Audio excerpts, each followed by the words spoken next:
Hi there. Hey, let's work on this wonderful song called Spanish Romance. I guess it has several names. I learned it as Spanish Ballad, or it's also Romanza. It's got several different names, but people are familiar with the song. And I'll tell you one thing about the tune. If I'm doing a solo gig and I play the tune, I get compliments all the time. So I a lot of times like to start off a solo gig working that in maybe the second tune. Always start with your 3 best songs and end with your the other 3 best. But anyway, I like the tune. It just sets the mood. People respond to it, and it's easy to play. Now, I've seen many versions of this, and I've seen a lot of guys play it. And first off, I want to make this statement. I'm not a classical guitar player. I don't have proper technique. I haven't studied good tone. I'm not a classical guitar player. So don't write me and say I'm doing stuff wrong, because I know that, So I'm not a classical guitar player, but I still enjoy the music. So I want to, take advantage of it and just enjoy the music. And I think all my students should be working on this tune. So the other thing I use kind of not a conventional picking, and I'll show you that in a minute. But the other thing I've noticed on the versions I've seen people play, a lot of times it's people play this song and it almost sounds like a robot playing it. Everything's the same volume, it's the same tempo, and it just goes on and on. And I think that's fine, but I heard a recording once, and I think it was done in the 50s, and the way the guy played it, and I wish I could remember who it was very...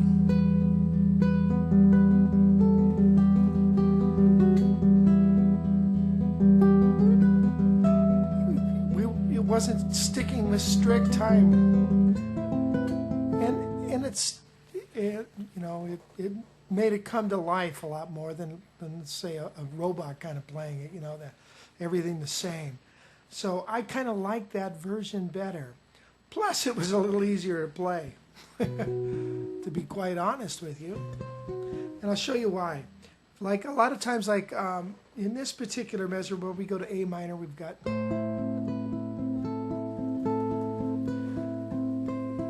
And what I'll do sometimes is on the very last note, instead of playing 2, 3, and I would go 1, 2, 3, and then give me time to move to the next chord.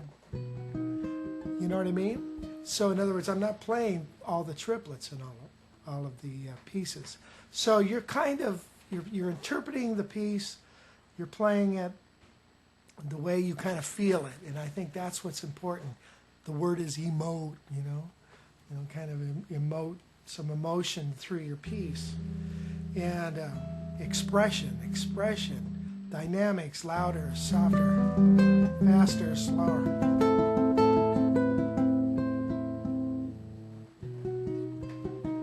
Makes it sound a little more tender, as opposed to just, like I said, like a robot kind of feeling where it's just all the same. That's the way I look at it. You have your own opinion. Let's see. The other thing about the piece is, it goes from E minor to E major, so it goes from a little dark, introspective, to bright, happy, and it's got some really pretty moves in it, and some different harmony. I really like it. So, and then it goes back to minor, so it's minor, major, minor, which is a neat idea. I think that's about it. Let's get into the piece. I know you're going to enjoy it, and here we go.